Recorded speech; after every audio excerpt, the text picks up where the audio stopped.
Ang walang kapantay na martial god, unang yugto. Kabanata 2321, Moshan Clan. Sa 10,000 Dusk Mountains, ang nakasisilaw na gintong mga ilaw ay nasa lahat ng dako. Ang mga bundok ay tila gawa sa ginto. Ang lugar na ito ay nasa jurisdiction ng Dazzling Gold Shrine, at gayon din ng maraming cultivator na nag-aral ng lakas ng ginto. Dahil malapit sa Dazzling Gold Shrine, nagkaroon sila ng akses sa maraming mapagkukunan. Kahit na ang mga gusali ay gawa sa ginto. Isang malakas na cultivator sa 10,000 Dusk Mountains ang nagtaas ng ulo at tumingin sa langit. Nagulat siya nang sumigaw siya ng, "Isang dragon. Sino yan?" Nakasakay siya sa isang makapangyarihang demonyong dragon. Maraming tao ang namangha. Pagkatapos ng lahat, ang mga dragon ay itinuturing na hindi kapani-paniwalang mga nilalang sa mundo ng mga cultivator. Ang mga tao ay palaging humanga kapag nakakita sila ng mga dragon. Narinig ko na inimbitahan ni Mo Shanzi ang maraming malalakas na Saint Emperors na pumunta. Iniisip ko kung ano ang gusto niyang gawin. Narinig ko na may kaugnayan ito sa mga ipinagbabawal na teritoryo. Nakakabaliw ang mga taong iyon. Wala silang mga simplistic na pananaw tulad natin. Malamang marami tayong maririnig tungkol dito. Oo, maghintay lang tayo. Si Mo Shanzi ay naging maingat sa loob ng maraming taon. Nabalitaan ko na siya ang nasa pinakatuktok ng Shengdi Layer, iniisip ko kung totoo ba ito o hindi. Sa 10,000 Dusk Mountains, iilan lamang ang mga cultivator na nakarating sa pinakatuktok ng Shengdi Layer. Narinig ni Lin Fang ang sinasabi ng mga tao. Siya ay may hindi kapani-paniwalang pandinig at ang kanyang mga perception ay talamak. Sa ganoong antas ng paglilinang, ang mga tao ay may hindi kapani-paniwalang mga pandama. Mukhang sikat si Mo Shanzi sa 10,000 Dusk Mountains, naisip ni Lin Fang. Narinig niya ang maraming tao na nag-uusap tungkol sa mga nakarating sa pinakatuktok ng Shengdi Layer.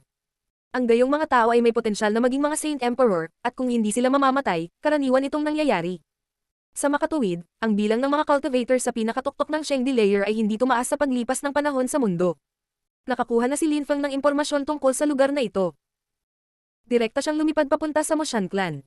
Sikat na sikat ang mga dragon sa pagiging malakas, ngunit napakabilis din nila. Mas mabagal lang sila kaysa sa pinaka-nakakatakot na Great Oriental Greenfinch Rocks. Nandito na tayo, isip ni Lin Fang, nakatingin sa malayo. May isang celestial lake, ang tubig nito ay kalmado, ang ilang mga dahon ay lumulutang sa ibabaw. Napakaganda ng lugar. Sa gitna ng lawa ay may ilang matatayog na gusali, ang mga tirahan ng Moshan Clan. Lahat ito ay ginto. Ang Moshan Clan ay mukhang bago, at lumulutang sa ibabaw ng lawa, ay medyo maganda. Bulong ni Lin Fang habang sila ay bumaba mula sa langit. Isang dragon. Sa sandaling iyon, maraming tao ang tumingin kay Lin Fang na lumilipad patungo sa lawa. Isang nasa katanghaliang gulang na lalaki na nakasuot ng asul na balabal ang nagpakawalan ng kidlat nang makita niya ang dragon at ang matatalim na ilaw ng kuryente ay lumitaw sa kanyang mga mata. Kasabay nito, sa kabilang banda, may isang magandang babae na ang gintong damit ay lumipad sa hangin. Nang makita niya ang dragon, ang kanyang mga mata ay nagsimulang kumikinang din. Hindi siya mukhang ordinaryo. Humihip ang hangin. Lumipat ang dalawang tao upang harangin si Lin Fang. Pagkaraan ng maikling panahon, dumating si Aomos sa ibabaw ng lawa. Dahil ipinapapakpak niya ang kanyang mga pakpak, lumitaw ang naglalakihang alon sa ibabaw ng tubig. Tumiti si Lin Fang sa dalawang tao. Isang demonyong dragon, isang binata na nakasakay sa demonyong dragon. Nagulat ang nasa katanghaliang gulang na lalaki na nakaasul na roba. Sa Imperial Court of the Continent of the Nine Clouds, may mas kaunting dragon riders kaysa sa mga cultivators sa tuktok ng Shengdi Layer. Sino ang mga ngahas na magnakaw ng mga dragon mula sa Supreme Animal World para sakyan sila? Kung may sumakay sa dragon, ibig sabihin ay pumayag na ang dragon. Kamakailan, medyo sikat ang isang binata na nakasakay sa dragon. Ikaw si Damon mula sa World Clan. Sabi ng medyo may edad na lalaki na nakablo na robo. Ang World Clan ay bumalik sa Imperial Court of the Continent of the Nine Clouds at pinukaw ang Fire Shrine. Tinalo ni Damon sina Wou Xiang at Qiyong Haiya, sikat na siya ngayon. Maraming tao ang nagbigay pansin sa nangyari sa mga shrine, kasama na ang Fire Shrine, kaya alam nila ang tungkol kay Damon. Kaya ngayon medyo naging sikat si Lin Fang.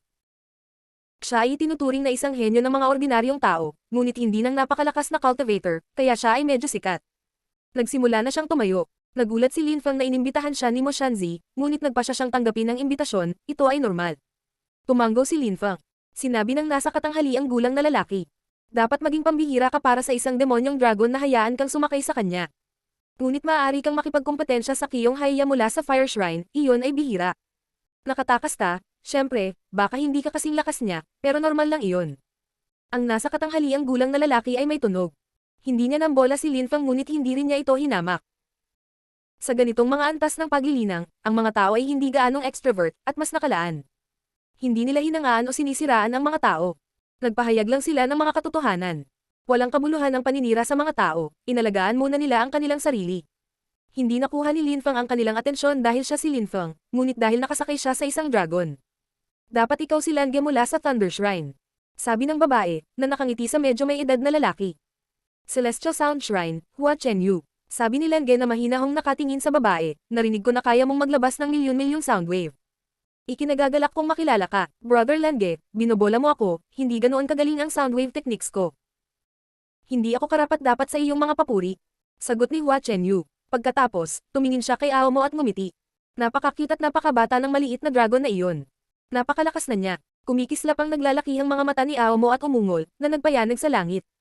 Si Hua Chenyu ay naglabas ng isang dragon chant soundwave upang kontrahin ito, pagkatapos ay humakbang paatras at ngumiti. Huwag nating guluhin ang katahimikan ng lawa. Pumunta tayo sa Moshan Clan. Ang dragon chant ay parang soundwave technique. At hindi ito mas mahina kaysa sa dragon na dagandong ni Aomo. Bulong ni Linfang, sumulyap sa kanya. Ang Celestial Sound Shrine ay isang shrine din. Tumingon si Lange at lumipad patungo sa direksyon ng Moshan Clan. Umungo si Aomo at lumipad sa itaas ng lawa pagkatapos nila. Nang pumasok sila sa Moshan Clan, may ilang taong handang salubungin ang mga bisita. May nagpakita kay Linfang at sa iba pang mga silid para sa kanilang pananatili. Napakaganda ng mga guest room na ito. Maaga pa si Linfang, 100 tao lang ang dumating. Ngunit walang pagbubukod, ang mga taong iyon ay mula sa mayayamang grupo. Ang kanilang mga kakayahan sa pakikipaglaban ay pambihira. Ang Moshan Clan ay naghanda ng mga tirahan sa kalagitnaan ng kabundukan. Kitang-kita nila ang lawa mula sa itaas. Ito ay isang hindi kapani-paniwalang lugar. Humiga si Linfang sa damuhan ng bundok at tumingin sa malayo. May ilan pang mga tao ang naroon. Lahat sila ay nasiyahan sa kapaligiran. Damon, may tumawag sa sandaling iyon. Ang mga mata ni Linfang ay kumikinang. Nakahiga pa rin siya sa damuhan at ngumiti. Inimbitahan din siya. Hindi ko akalain na magkikita tayong muli ng ganoon kaga. Sabi ni Qiyong Haiya nang makita niya si Linfang. Tumiti din siya, nagulat siya. Sinabi ko na sa iyo. Nakangiting sabi ni Linfang. Tumingon siya at tumingin kay Qiyong Haiya. Pareho silang mukhang masigasig. Ginamit ni Damon ang Fire Shrine bilang stepping stone para sumikat, at ngayon ay inimbitahan silang dalawa ni Mo Shanzi doon. Ang walang kapantay na martial god, unang yugto. Kabanata 2322, may paghanga. Lumapit sa kanya si Qiyong Haiya at ngumisi. Perpekto, tulad ng sinabi mo.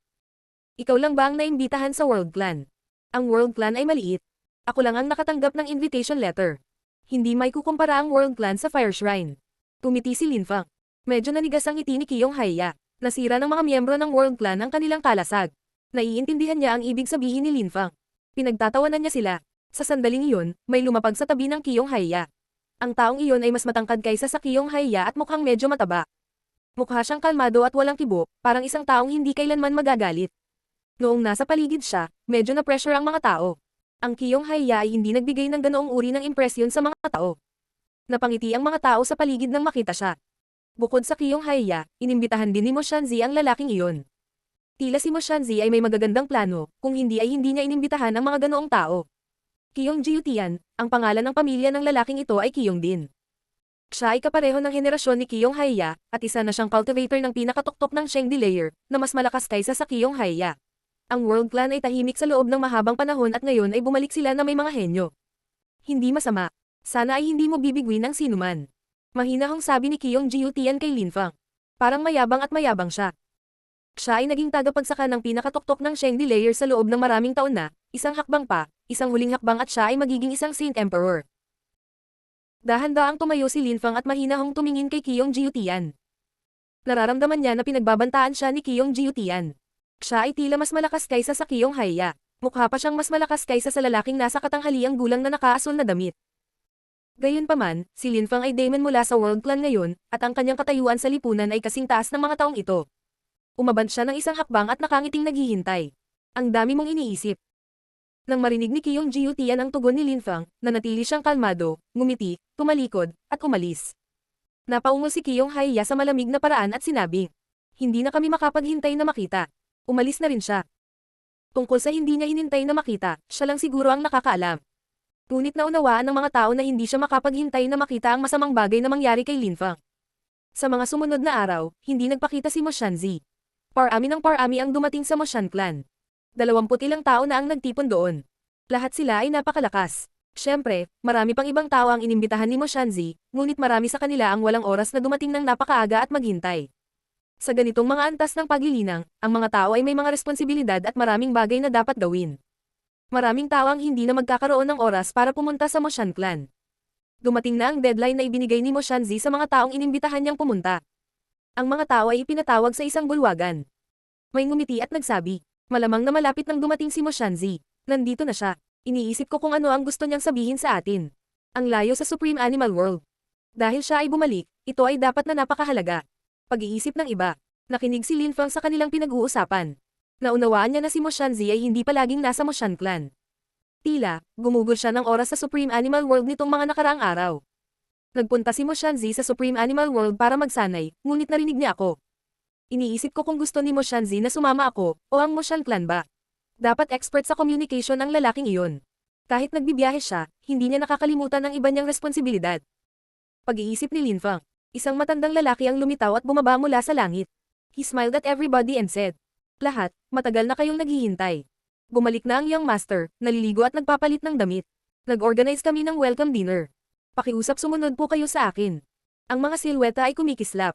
Ang mga taong gumagalaw sa kahangahangang bilis ay lumitaw sa larangan ng pangitain ni Lin Feng. Bumalik na ang lalaking iyon, at naligo at nagpalit ng damit. Para siyang sisiw. Masungit na sabi ng isang tao. Ang lalaking iyon ay mukhang napakalakas at bastos. Nakasuot siya ng malaking pantalon at nakahubad. Siya ay may malalaking kalamnan, kaya't sa sobrang lakas ay tila may sisabog na. Ang kamay niya ay nasa balikat niya, may dalang dambuhalang martilyo.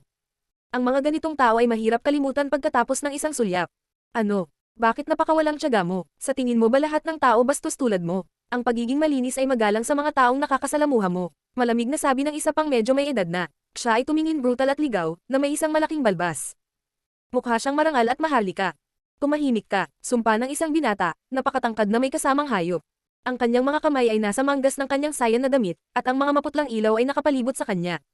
Medyo gwapo talaga siya. Ang dalawang taong nag-uusap ay malamig na tumingin sa binata at sinabi, munting hayop, maging magalang sa iyong mga nakatatanda. Noong sumikat ako, hindi ka pa pinanganak. Sabi ng ligaw na nasa katanghaliang gulang na lalaki. Tumingon ng halimaw at malamig na sinabi, Sito, sinasabi mo bang bulok ka na at walang silbi? Malamig na umungol si Sito at ngumiti pabalik. Mahihigitan tayo ng mga nakababatang henerasyon pagdating ng panahon. Ang mga kabataan ay lalong nagiging mayabang. Hindi pa oras para makipag-usap at makipagtalo, kung hindi, gamitin mo ang iyong lakas para lumaban. Sabi ng nakasuot ng malaking pantalon, pero kinikilig siya sa kasawian ng ibang tao. Nakangiti si Sito, pinakita ang kanyang mga ngipin. Huwag kang mag-alala, may mga pagkakataon. Tara, tingnan natin kung ano ang gustong sabihin sa atin ni Mo Shanzi. Mungkahi ng isang taong nakasuot ng itim na balabal. Ang mga taong ito ay mukhang simple, ngunit sa totoo lang lahat sila ay may hindi kapani-paniwalang mga kwento. Lahat sila ay nakatanggap ng liham ng paanyaya, na nagpapatunay na sila ay napakalakas. Sa harap ng mga nakababatang tao, kadalasan ay nananatiling tahimik sila ay mga taong kakaunting sita. Isang sulyap at maaari nilang takutin ng mga nakababatang tao. Sinundan ng lahat ang matanda at nakarating sa isang palasyo. Nasa harapan nila ang isang binata na may matikas na kilos ng isang maginoo. He smiled at the crowd and said, everybody, thank you for accepting my invitation. Nakaramdam ako ng paggalaw. Huwag kang mahiya, Mo Shanzi. Alam mo namang hindi kami pumunta dahil lang sa invitation letter mo. Talaga, wala tayong oras na sayangin. Ang mga tao ay hindi nagbigay ng mukha kay Mo Shanzi, ngunit tila wala siyang pakialam. Tumitila lang siya at sabi, sige, stop criticizing me, everybody. Halika, at pag-usapan natin ang negosyo. Sige. Sumang-ayon ang karamihan. Sinundan nila si Mo Shanzi sa pangunahing palasyo at umupo sa dalawang gilid ng mahabang mesa. Napatingin silang lahat kay Mo Shanzi. Agresibong nagsalita si Sito. Mo Shanzi, magsasalita ka na ba? Sito, hindi ka nagbago. Tumiti si Mo Shanzi. Tumingin siya sa mga tao at sinabi, lahat, alam mo na kagagaling ko lang sa Supreme Animal World. Nagpunta ako roon upang magsanay ng paglilinang, ngunit nagkaroon ako ng ilang mga kawili-wiling karanasan. Ano? Tanong nung mukhang halimaw. Si Chu Chunkyu, na nagtapos sa ikatlo sa meeting of the Continent of the Nine Clouds noong mga araw, ay gumugol ng maraming oras sa Ganges Time. Ngayon, umalis na siya sa Ganges Time at nag-isa siyang pumunta sa Supreme Ancient Pit of Hell. Alam mo naman yun, di ba? Sabi ni Mo Shanzi. Oo, may nakita bang partikular si Chu Chunkyu? Tanong ni Kyong Jiutian. Ang kanyang mga mata ay kumikinang. Kung sasabihin ko sa iyo na siya ay isang karamay sa Supreme Ancient Demons, at iyon ang dahilan kung bakit siya pumunta sa Supreme Ancient Pit of Hell, maniniwala ka ba sa akin? Mahinahong tanong ni Mo Shanzi. Nagulat ang mga tao. Talaga. Nakilala ko si Chu Chunkyu. Kahit na pumangatlo siya sa meeting of the Continent of the Nine Clouds, napakalakas niya. Nagkita kami sa labas lang ng Supreme Ancient Pit of Hell. Napakatapang niya, hinahangaan ko siya.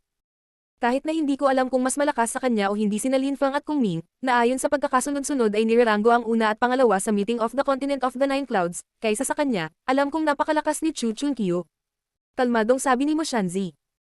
Mas mataas ang tingin ng lahat ngayon sa mga nagtapos sa tuktok ng pulong ng kontinente ng siyam na ulap. Kinilala ni Mo Shanzi si Chu Chunkyo. Si Lin Fang ay hindi rin kapanipaniwala. Pinahiya niya ang Snow Clan. Matagal na siyang hinahabol ng Fire Shrine at palagi silang nabibigo. Hindi ko lang alam kung nasaan siya ngayon. Sabi ng nakapants na malaki. Kumunat ang noo ni Qiyong Haiya. Lin Fang. Kinasusuklaman siya ng Fire Shrine. Actually, maraming tao mula sa shrines ang nandoon. Matagal na nilang hinahabol ang nangungunang 10 cultivator ng Meeting of the Continent of the Nine Clouds, kasama sina Lin Fang at Chu Chunkyo. Pero hindi ibig sabihin na hindi na rin nila sila hinahangaan. Walang masama sa paghanga sa mga kaaway.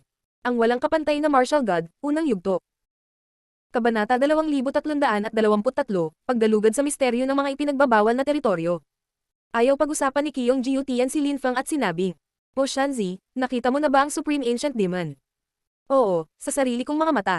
Tumanggo si Mo Shanzi. Ayon sa mga alamat, sa Supreme Ancient Pit of Hell ay maraming Supreme Ancient Demons, ngunit malalaman mo lang iyon kung papasok ka sa Supreme Ancient Pit of Hell. Mahirap lumabas ng buhay. Ang makakita ng isa ay hindi ka panipaniwala, at sinundan siya ni Chunkyo. Kaya inimbitahan mo kaming pumunta. Sabi ni Qiyong Jiutian na nakatitig kay Mo Shanzi. Gusto kong tuklasin ang misteryo ng Supreme Ancient Pit of Hell. Sabi ni Mo Shanzi. Nagsimulang tumibok ang puso ng lahat. Kumunat ang noo ng mga tao. Galugarin ang misteryo ng isang nakamamatay na ipinagbabawal na teritoryo. Paano nakakatakot at mapangahas? Sa sandaling iyon, ang isang mukhang hayop ay nagsabi. Ano ang hitsura ng demonyo? May nakalimutan ka bang sabihin sa amin, Mo Shanzi? Napakalakas ng Supreme Ancient Demons. Yung nakita ko isang side lang ng katawan niya, isang braso, isang paa, isang mata, pati utak niya naputol sa dalawa. Ngunit sa pamamagitan ng kanyang kamay, maaari niyang maubos ang sigla at dugo ng mga tao, at madali silang patayin. Sa parehong antas ng paglilinang, ang mga tao ay hindi makatiis ng isang pag-atake mula sa kanya. Ang kataas-taasang sinaunang demonyo ay umiral ng napakatagal na panahon. Walang nakakaalam kung ano ang nasa loob, ayaw mo bang puntahan at tingnan? Tumingin si Mo Shanzi sa karamihan. Ang mga mata ng mga tao ay kumikinang sa kuryosidad. Gayunpaman, alam nila na ang mga ipinagbabawal na teritoryo ay lubhang mapanganib. Bukod sa mga taong labis na matapang, hindi marami ang nang-ahas na pumunta doon. Karaniwang ayaw ng mga Saint Emperors na kumuha ng ganoong mga panganib.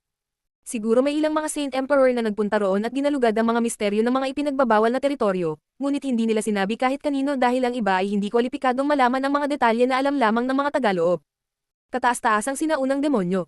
Ang mga mata ni Lin Fang ay kumikinang. Nakita niya kung gaano kakilakilabot ang mga teritoryo ng hari ng 10,000 hayop, kaya ang mga ipinagbabawal na teritoryong iyon ay banta. Mayroon bang maliliit na mundo sa loob? O sinaunang angkan? Ang mga teritoryo ng King of the 10,000 Beasts ay nasa Purple Clouds, at sikat lamang sa Long Night City. Masyado silang malayo sa Imperial Court of the Continent of the Nine Clouds, kaya naman nagawang ilihim ito ng King of the 10,000 Beasts. Kung ang hari ng 10,000 Beasts territory ay nasa Imperial Court ng Continent of the Nine Clouds, ito ay magiging tanyag. Nanatiling tahimik ang karamihan. Lahat sila ay mga henyo sa mga henyo.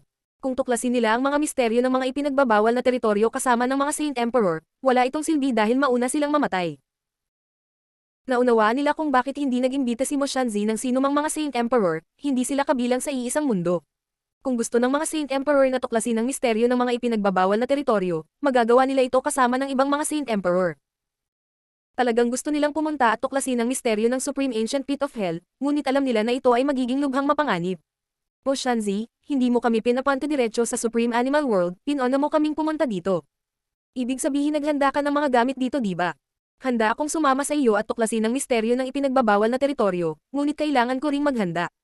Mahinahong sabi ni Hua Chenyu. Malamang na lahat ay sa ngayon, lahat sila ay talagang malakas, at kailangan nilang gamitin ang kanilang buong lakas. Kailangan muna nilang maghanda. Hindi sila makakapunta sa ipinagbabawal na teritoryo ng hindi handa.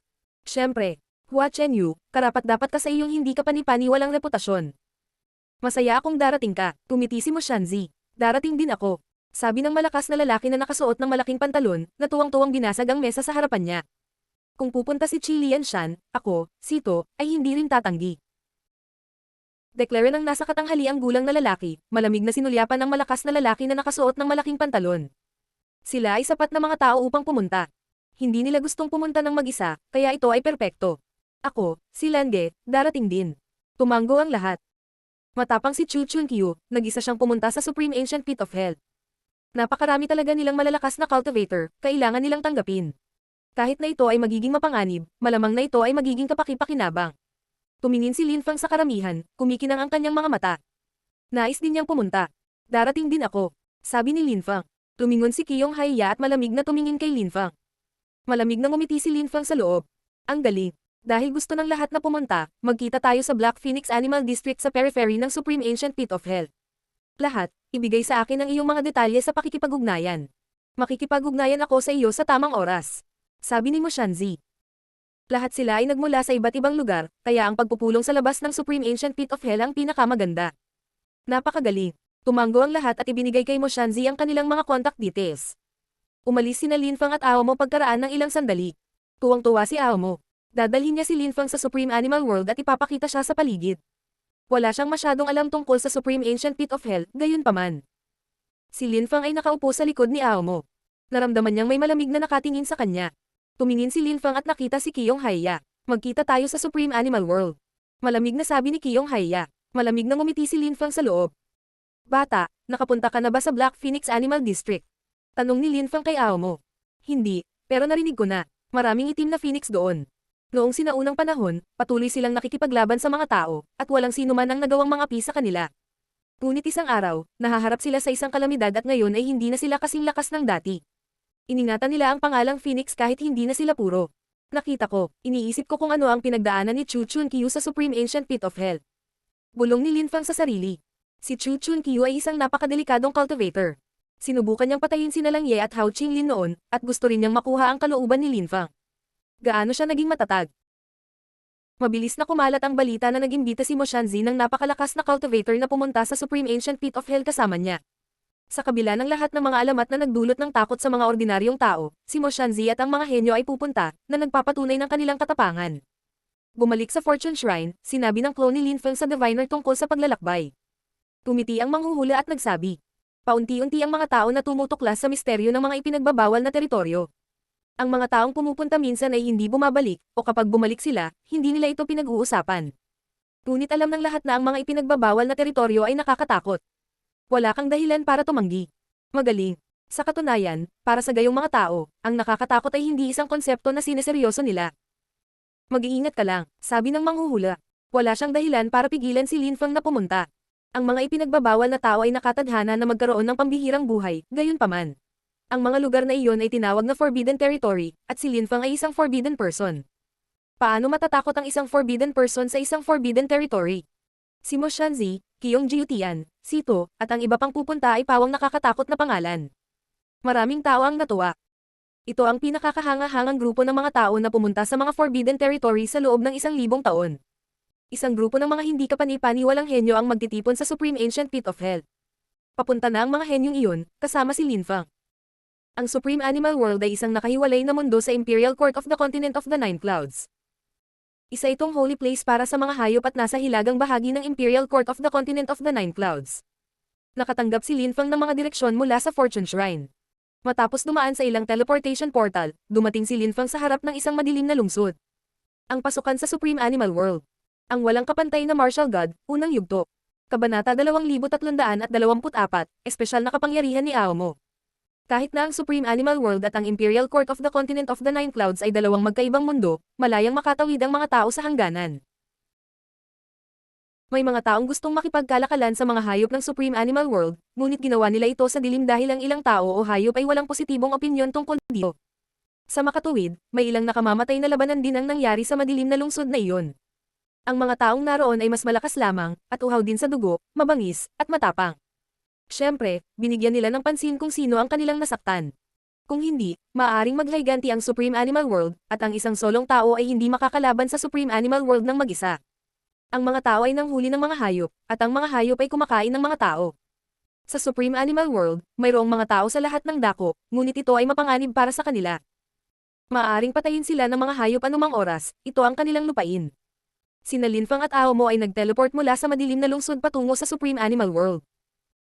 Dumating sila sa isang madilim na kagubatan na may mga hayop sa lahat ng dako.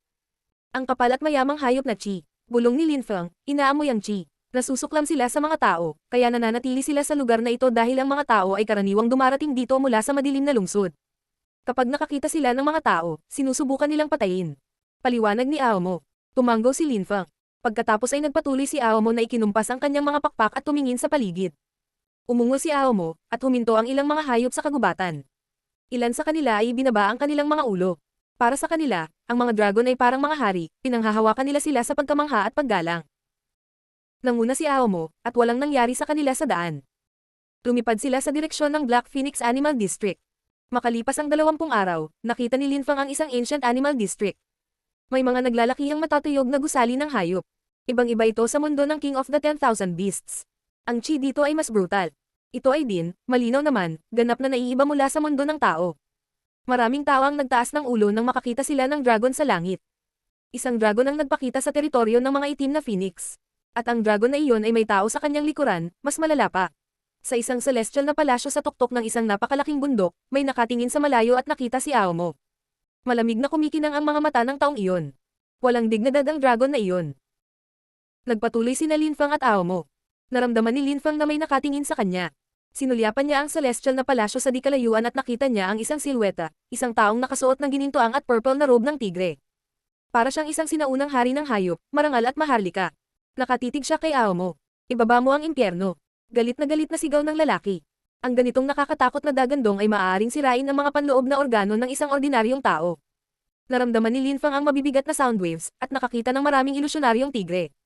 Uungol ng mga pulang tigre, ito ay hari ng mga pulang tigre. Ang dagandong na iyon ay nagpaalarma sa hindi mabilang na mga halimaw sa lugar. Tumangala sila sa palasyo sa kalangitan, at nakita nila ang pinuno ng Red Tiger's Palace na nakatayo doon. Hindi siya natuwa na makita si Aomo at ang taong iyon. Tumigil si Aomo. Sinabi ng hari sa malamig at hiwalay na paraan. Galing ka sa Dragon Clan, at pinasakay ka ng isang tao. Nakakahiya ka, isa kang kahihiyan sa Dragon Clan. Dahil wala kang kahihiyan, gagamitin kita bilang paraan ng transportasyon. Tutulungan mo akong protektahan ang palasyo. Malamig na tiningnan siya ni Aomo at nagluwa ng apoy. Ang kanyang naglalakihang mga mata ay puno ng pagpatay. Matandang tigre. Sabi ni Linfang sa King of the Red Tigers. Galit na galit ang hari. Emph. Ang hari ng mga pulang tigre ay tumitig kay Linfang at sinabi. Umalis ka ngayon. Ibigay mo sa akin ang dragon. Gago at walang pakundangan na hayop. Malamig na sagot ni Linfang. Ang hari ng mga pulang tigre ay nagalit. Bumangon siya sa hangin at pinakawalan ng bestial chi sa isang alon ng kapangyarihan. Naramdaman ni Linfang at Aomo ang mapang-ipang mga enerhiya sa kanilang paligid. Pupunta ako at papatayin ang hayop na iyon. Sabi ni Aomo kay Linfang. Hindi. Hindi siya mahina. Hindi tayo mananalo laban sa kanya. Sabi ni Linfang. Huwag kang mag-alala, ama, ipaubaya mo ito sa akin. Sabi ni Aomo, lumilipad patungo sa tigre. Nagulat si Linfang at tumingin kay Aomo.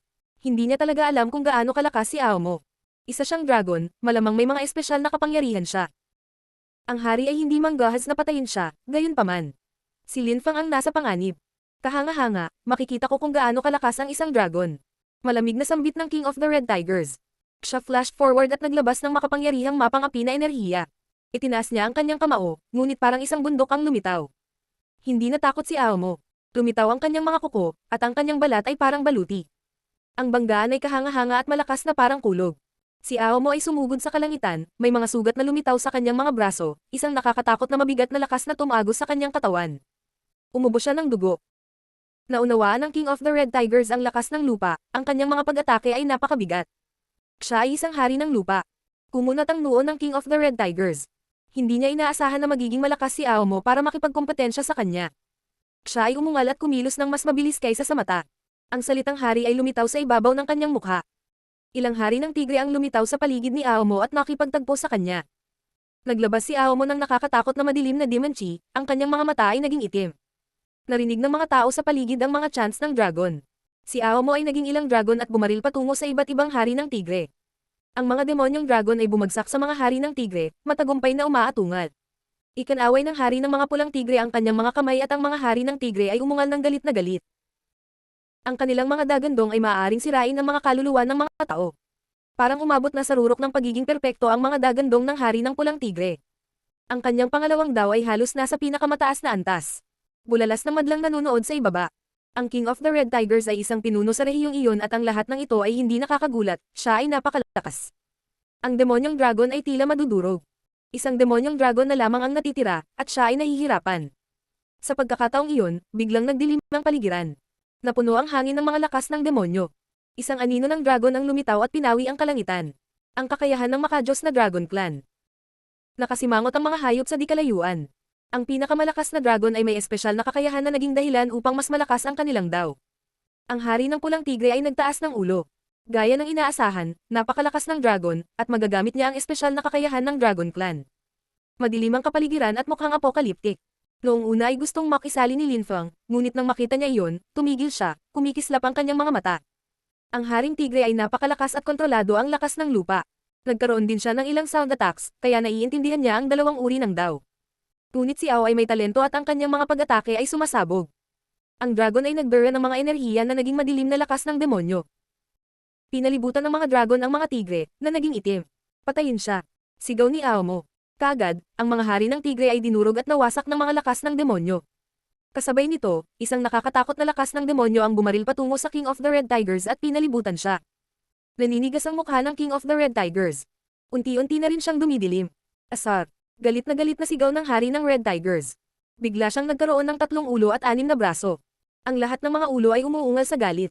Nagsimula siyang lumipad patungo sa napakalaking dragon sa kalangitan. Mabilis na ibinuka ng dambuhalang dragon ang kanyang bibig at nilamon ng hari. Iyan ay. Nang makita iyon ng karamihan, sila ay namangha. Nakuha ba ng demonyong dragon ang napakalaking tigre? Kumalat sa hangin ang mga dagandong na tunog, at muling lumitaw ang hari ng mga pulang tigre at bumaril. Naitim ang katawan niya at mukhang galit. Isa kang mahina, at sa tingin mo ay magiging bantay ako sa iyong palasyo. Malamig na sigaw ni Aomo. Galit na umungal ang hari ng mga pulang tigre bilang tugon. Ang mga dambuhalang itim na espada ay lumitaw at gumapang sa kalangitan. Sa isang kisap mata, ang celestial na palasyo ay puno ng nakangangan na mga sugat. Galit na sumigaw ang hari ng mga pulang tigre. Ang lakas ng loob mo na atakehin palasyo. Kumanda ka sa parusa. Umalis ang hari ng pulang tigre. Ang mga tao sa di kalayuan ay namangha. Ang hari ng mga pulang tigre ay tumigil sa pakikipaglaban. Hihilingin ba niya ang iba pang mga pinuno na pumunta at tulungan siya? Ang walang kapantay na martial god, unang yugto. Kabanata 2325, Kapabayaan. Nakatitig si Aomo sa kanyang kalaban. Ang kanyang mga naglalakihang mata ay napuno ng malamig na ilaw. Sobrang halaga niya ang sarili niya. Pagkatapos, tumalikod siya at bumalik kay Lin Feng. Mukha siyang nasiyahan at ngumiti ng malapad. Tatay, ano sa tingin mo? Hindi masama. Iyan ba ang iyong espesyal na kakayahan? Maaari mong gawing demonyo ang mga tao. Napakahusay. Sabi ni Lin Feng, hinahaplos ang ulo ni Aomo at nakangiti. Oo, espesyal na kakayahan ko yun. Ito ay patuloy na lumalaki ng higit at mas malakas. Kaya kung sumipsip ng mga buhay na nilalang at gawin silang mga demonyo. Tumiti si Aomo. Tinapik ni Lin Feng ang kanyang likod. Mukha siyang bata noong kasama niya si Lin Feng. Sa karamihan ng tao sa di kalayuan, ang pagkakita ng isang nakakatakot na malakas na dragon na kumikilos na parang isang bata ay kahanga-hanga. Lahat ba kayo ay may iba't ibang kakayahan sa Dragon Clan? Tanong ni Lin Feng. Na-curious siya. May mga taong hindi. Depende ito sa iyong likas na kakayahan. Nakita ko, tumanggo si Lin Feng. Nagpatuloy ang dalawa sa pasulong at pumasok sa Black Phoenix Animal District. Si Mo Shanzi ay hindi pa rin nakikipag-ugnayan sa kanila at kakaunti ang mga tao, o marahil ay wala pa, ang dumating. Gayunpaman, hindi nagmamadali si Lin Feng. Pumili siya ng tirahan at nagsasanay sa paglilinang. Kinasusuklaman ni Lin Feng ang pag-aaksaya ng oras. Naging productive siya araw-araw. Pinilit niyang gamitin ng husto ang kanyang oras para lumakas. Pero hindi ganoon si Aomo. Siya ay isang hayop. Noong nasa ibang bansa siya, nag-enjoy siya. Sa Supreme Animal World, mayroong mga halimaw sa lahat ng dako, ito ang kanyang sariling teritoryo. Pakiramdam niya ay nasa bahay siya. Sa sandaling iyon, may tao sa likod ni Aomo, ngunit hindi si Lin Feng. Ito ay isang napakagandang babae. Bata, bago ka pa ipinanganak, kasama ko na si Lin Feng. Para na akong ate o tita para sa'yo. Ipakita sa akin sa paligid at itigil ang pagrereklamo. Nakangiting sabi ni Xiaoya. Hindi pa siya nakasakay ng dragon. Ito ay isang kahangahangang pakiramdam. E ano ngayon? Hindi ka kapatid ng tatay ko, sabi ni Aomo. Hindi siya masaya. Nagpatuloy siya sa paglipad sa mga ulap. Nang magkaroon ng sapat si Xiaoya, bumagsak sila sa lupa. Hindi nag-alala si Xiaoya kay Aomo doon. Napakalakas niya. Teray na tayo. Muling naging tao si Aomo at dinala si Xiaoya sa isang bestial pavilion. Maraming maiinom at makakain doon, ngunit nang makita ni Xiaoya ang pagkain, parang nasusuka siya. May dumudugong hilaw na karne kung saan-saan. Umalis na tayo. Sabi ni Xiaoya, inilagay ang kanyang kamay sa kanyang bibig at ilong. Ang amoy ng karne ay kakilakilabot din. Nabalitaan ko na maraming tao mula sa Imperial Court of the Continent of the Nine Clouds ang pupunta rito. Sabi ng isang tao sa sandaling iyon. Isa itong babaeng nakaitim na damit. Huminto si Xiaoya at umupo. Nagpatuloy ang babae. Ang Supreme Ancient Pit of Hell ay isa sa mga ipinagbabawal na teritoryo. Siguradong mamamatay ang mga tao doon. Sana hindi pumunta si Lin Feng sa Supreme Ancient Pit of Hell. Bulong ni Xiaoya kay Aomo. Tumingin si Aomo sa kanya at sinabi, "Siya nga, magiging mapanganib ba ito?" Tanong ni Xiaoya. Siya ay labis na nag-aalala. "Huwag kang mag-alala. Paanong may nangyari sa aking ama?" Sabi ni Aomo. May tiwala siya kay Lin Feng. Matalim siyang tinignan ng babae. Isang dragon. Natigilan ang babae nang makita si Aomo at napagtantong isa itong dragon. Phoenix. Tiningnan siya ni Aomo at napagtantong isa siyang itim na phoenix. Tiningnan siya ng babae ng masama at sinabi, "Pupunta kayo sa Supreme Ancient Pit of Hell para mamatay." Ang Phoenix Clan ay tiyak na mapapahamak. Isa na lang silang walang kwentang angkan ngayon. Maswerte ka lang na buhay. Hindi ka nang ahas na pumunta sa Supreme Ancient Pit of Hell, at pinagtatawanan mo ang mga taong matapang na pumunta doon. Malamig na sagot ni Aomo. Tama, duwag ka at pinagtatawanan mo ang mga matatapang. Nakakatawa ka. Sabi ng isang lalaking nasa katanghaliang gulang na nakasuot ng asul na damit na kumagat sa isang malaking piraso ng hilaw na pasalubong. Tumingin sa kanya si Aomo at sinabi, "Dumating ka rin. Nagkita na sila sa Moshan Clan." "Oo, dahil nandito ka, I presume Damon is here too." Pero sino yung babaeng yun? Kahit na walang problema si Damon sa Supreme Ancient Pit of Hell, sa tingin ko ay hindi niya dapat dalhin ang babaeng iyon, delikado para sa kanya. Sabi ni Lange, nakatingin kay Xiaoya. Napakakit at walang muwang ni Xiaoya. Nagustuhan siya ni Lange. Alam ni Damon iyon. Sagot ni Aomo. Walang ibang sinabi si Lange. Sa pagkakataong iyon, dahan-dahan siyang lumingon at tumingin sa kung sinong hindi umiimik. Nakasuot ng itim na balabal ang taong iyon at nakayuko ang ulo, mahirap makita ang mukha. Wala rin siyang chi. Sino ka? Walang pakialam na tanong ni Lange. Ang lalaking nakaitim na damit ay mukhang delikado. Hindi siya sumagot, nagpatuloy sa pagkain na parang walang narinig. Inilabas ni Lange ang chi na pumuno sa hangin. Lumitaw ang kidlat sa paligid niya at bumaril patungo sa taong iyon. Ang taong iyon ay nagtaas ng kanyang kamay, at ang mga kulog ay bumagsak sa kanyang palad. Akala ng karamihan ay sisabog na siya, ngunit hindi. Unti-unting nawala ang kidlat. Matalim siyang tinignan ni Lange. Napakalakas mo, kamahalan. Mas gusto kong malaman kung sino ka. Naglabas si Lange ng mas maraming lightning chi sa isang surge ng kapangyarihan. Dahan-daang itinaas ng tao ang kanyang ulo, mayroon siyang itim na mga mata. Isang sulyap at si Lange ay may impresyon na siya ay nasa impyerno. Dahan-daang tumayo si Lange. Napapaligiran siya ng kidlat, at napunit ang pavilion. Ibinagsak niya ang sarili sa kabilang lalaki. Ang cultivator sa itim na damit ay naglabas ng mga ilaw ng dugo, ang kidlat at mga ilaw ng dugo ay nagbanggaan. Tumayo ang cultivator sa itim na damit, ayaw niyang manatili doon. Cut. Nagpakawalan ng kidlat si Lange para palibutan ang cultivator. Ang mga tao sa paligid nila ay hindi maimulat ang kanilang mga mata, ito ay nakakabulag. Ang cultivator na nakasuot ng itim na damit ay lumipad pa atras, ang kanyang itim na damit ay napunit lang ng kidlat. Sinulyapan niya si Lange, habang nanginginig ang ibang mga hayop sa paligid. Ano ang nangyayari? Kalahati ng ulo niya ay demonyo at ang kalahati ay hayop. Lumitaw ang mga ilaw ng dugo sa kalangitan, at ang nagtatakang karamihan ay pinanood ang pag-alis ng cultivator. Isang tao mula sa Supreme Ancient Pit of Hell. Sigaw ni Lange, hinabol niya ang cultivator. Si Aomo ay nagulat din. Iyon ba ay tunay na isang tao mula sa Supreme Ancient Pit of Hell? Pareho silang biglang humabol sa cultivator na iyon. Sumigaw si Xiaoya, bastos ka. Tumingin si Xiaoya kay Aomo, nakalimutan na niya siya doon. Pakiramdam niya ay hindi siya ligtas, hindi niya kayang makipagkompetensya sa lahat ng mga hayop doon. Bata, dahil mag-isa ka dito, pumunta ka sa bahay ko. Nakangiting sabi ng babaeng nakaitim na damit. Nanigas ang mukha ni Xiaoya. May mga bagay ako na dapat gawin. Salamat ate. Ayos lang, sumunod ka sa akin. Pagbalik ng kaibigan mong dragon, sasabihin kong nandyan ka. Nakangiting sabi ng babae. Natakot si Xiaoya, ngunit pinilit niyang ngumiti at sumagot. Ate, hihintayin kong bumalik ang kapatid ko, napakalakas niya. Ganoon ba, kasing lakas ni King Phoenix? Nakangiting tanong ng babae. Mas malamig ang kanyang tunog at nagtanong. Pupunta ka ba o hindi? Napapalibutan ng madilim na ilaw si Xiaoya. Agad siyang tumigil sa pagngiti at sinabi. Sige, pupunta ako sa bahay mo, ate. Mabuting babae. Deklare ng nakangiting babae. Nawala ang kanyang chi, at kinuha niya si Xiaoya. Ate, saan ang bahay mo? Tanong ni Xiaoya, pinipilit ang sarili ng ngumiti. At ano ang gagawin natin doon? Hihihi, magandang batang babae. Gusto kong bigyan ako ng dragon mong kaibigan ng dugo ng dragon. Tutulungan mo akong gawin iyon. Ate, kailangan mo lang sabihin sa akin at tatanungin ko sana. Gayunpaman, umiling ang babae at sinabi. Hindi, kailangan natin ng dugo ng isang makapangyarihang dragon. Hindi naman talaga tatanggapin ng kaibigan mong dragon, kahit kasama ka namin.